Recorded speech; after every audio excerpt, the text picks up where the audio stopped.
Hello everyone! Winter time here and it's cold and windy. Welcome back to my channel, and today we're going to discuss how I make my own Bokashi Bran that I use for the bin, which I put food scraps in that I'm not able to put in the warm bin. So how do I do it? Let's go and find out. All right, so after all the cooking and stuffs, I have here 2 containers that I make use of in the kitchen, and I separate the ones that I have for the worms. I put that in the worm bin, and this colored container I put all the rest which the worms don't like, which is there's grease there, there's onions, and then there's also some bones. So I'm not able to put that in the worm bin because I don't want to attract pests.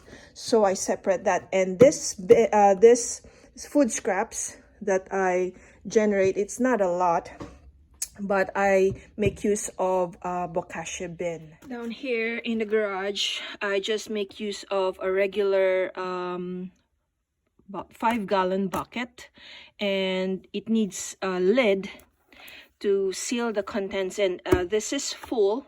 So usually when I have this bucket full, I leave it, I don't disturb it for 2 weeks.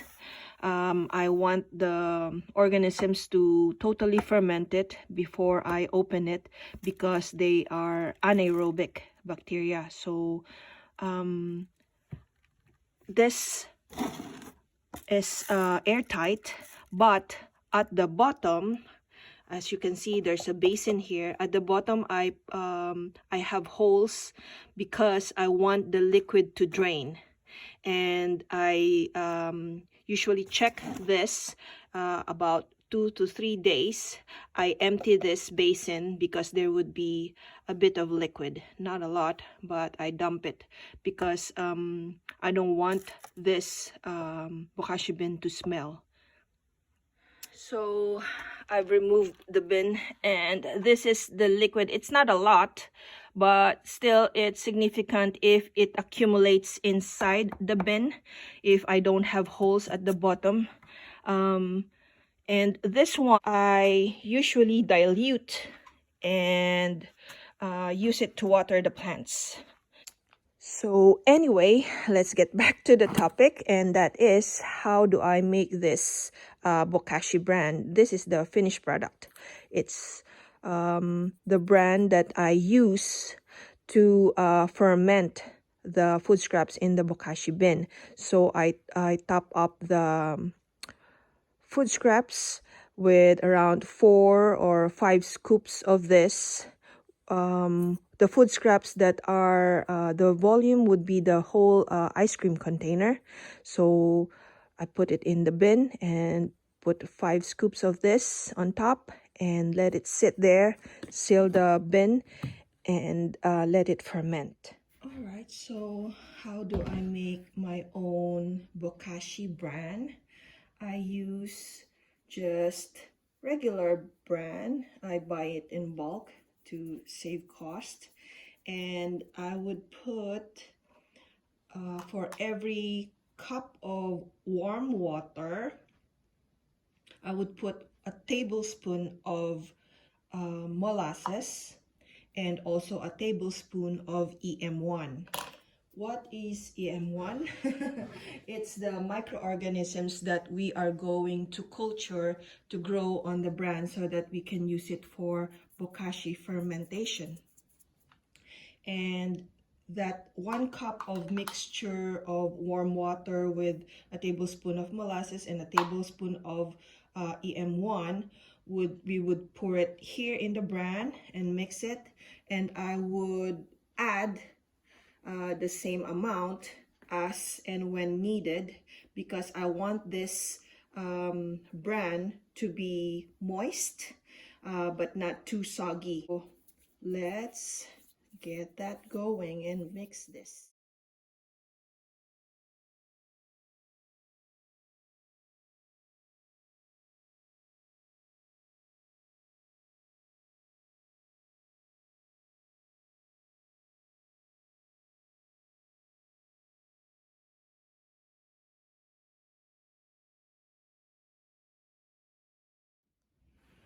All right, so I have poured 4 cups of the mixture of warm water and a tablespoon of molasses and a tablespoon of EM1, which is our microorganisms that will help us ferment whatever food scrap we put in to the bokashi bin.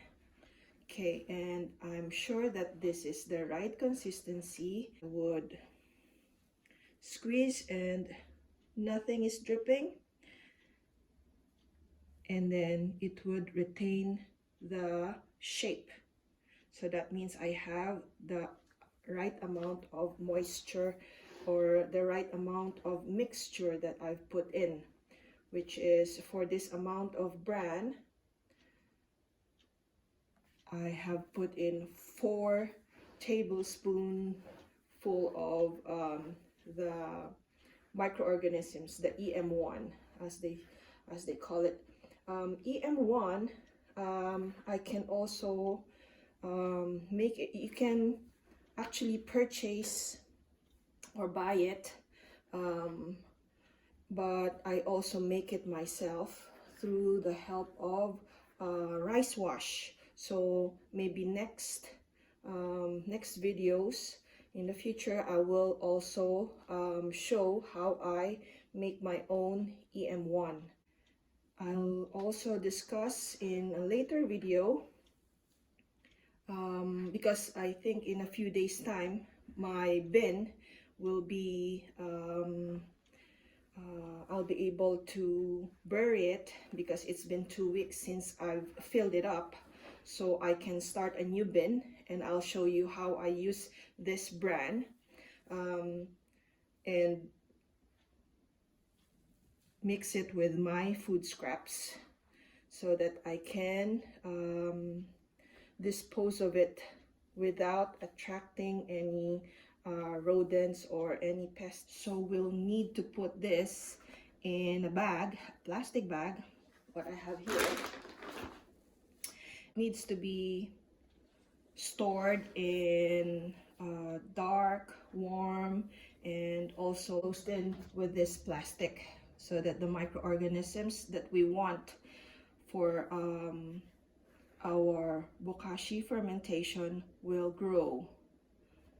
And then after about 3 weeks of that, we'll have a look, and usually it's after the 3 weeks storage, you would smell that it's quite sweet. There's a sweet smell with this bran, and I would lay this out in a tray and dry it so that I can store the bokashi bran without spoiling it.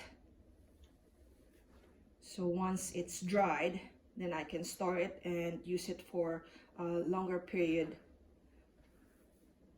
Some people actually make use of just the mixture of molasses and cup of water and the EM1, and then they spray it onto the food scraps in the bokashi bin.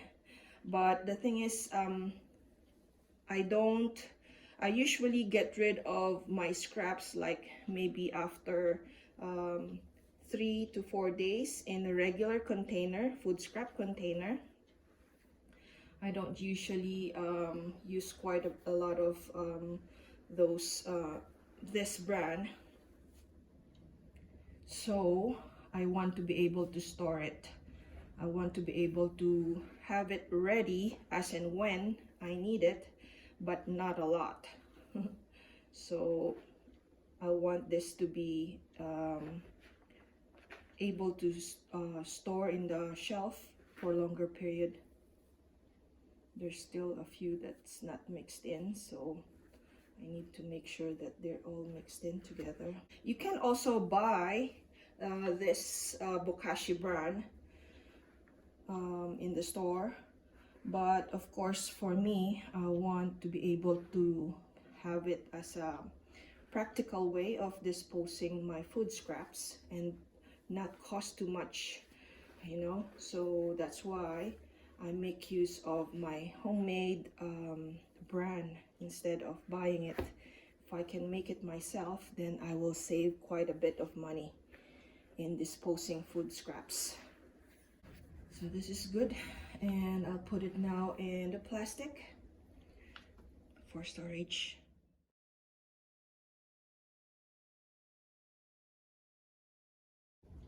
All right, so now we'll have to keep this in a dark cupboard. You would want it where you don't disturb it or you don't see it for the next 3 weeks. I'll get this stored in the cupboard and we'll have a look at it again in 3 weeks time. So I just make use of this old fridge, which it doesn't work anymore, but it's quite good to store stuffs that needs to be left undisturbed. All right, we'll leave that for 3 weeks time, and that's it for now. I hope you guys enjoy the video today, and if you guys haven't subscribed yet, please click that subscribe button. Do watch out for the conclusion of this homemade Bokashi Bran. I'll show it in future videos, and I'll also share with you guys how I make new soil from the Bokashi food scraps, and they call that soil factory. So that's our topic for next videos. Please, if you like this video, click the thumbs up as well. And until next time.